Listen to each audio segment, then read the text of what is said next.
Hi, I'm Rachael from Supportive Sloths. I'm going to walk you through using an Ergobaby Embrace. So we're going to take the waistband of the carrier, so it's the thick padded piece, and it says Ergobaby. That needs to go against you. And then we put the waistband right up under where your bra strap is, or would be if you were wearing a bra, and we're going to turn it towards you twice. So just in case you missed that, I'm going to do it again. You can take the waistband and it goes towards you twice. Then buckle it around your middle. Now there is a piece of elastic on this, just here.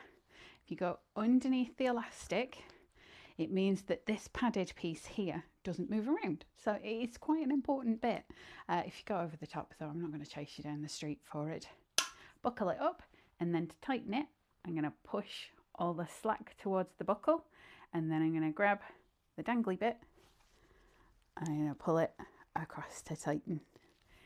Easy when you're not trying to show what you're doing. Twizzle it back round to the front, because you'll almost certainly need the buckle at the front to tighten it up.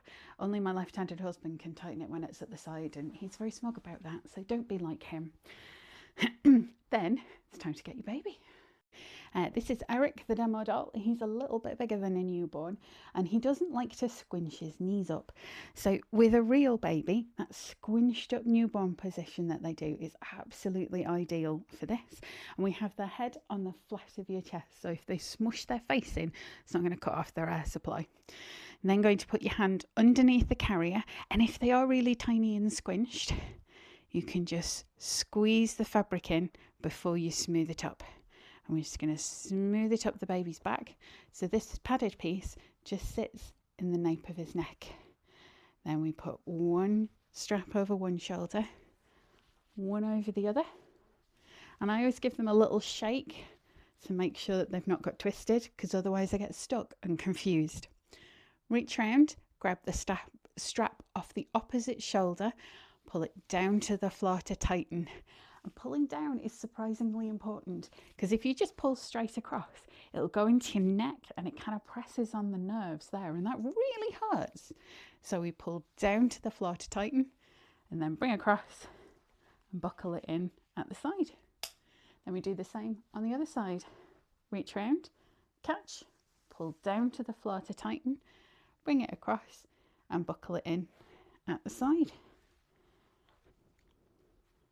Now it's time to tighten the straps, and I recommend having the straps spread over your shoulder so they're nice and far away from that ouchy bit if it presses on, and also because it opens it out for the baby up here so they've got more fresh air coming in. Tightening it is surprisingly simple. What I want you to do is find the webbing that's against your body.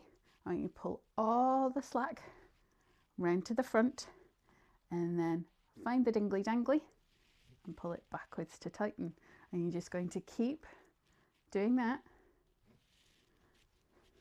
until it's nice and tight. Same on the other side. Pull all the slack round and then pull it backwards in the direction that the slack has come from to tighten it up. That means that we're tightening it across your back rather than across the back of the baby, which is why we don't want the tightness. Now it's just time to take the baby out. Put one hand under the bum, undo the buckle, undo the other buckle, and then take the shoulder straps down. When you're taking off the waistband, don't forget, if you've gone under the elastic, you'll need to bring the buckle back under it again, which is really hard to do with one hand when you can't see what you're doing. But there you go. That's an Ergobaby Embrace. It's really nice for newborns, and it fits up to about 6 to 9 months, we find, comfortably. Any questions, just let us know.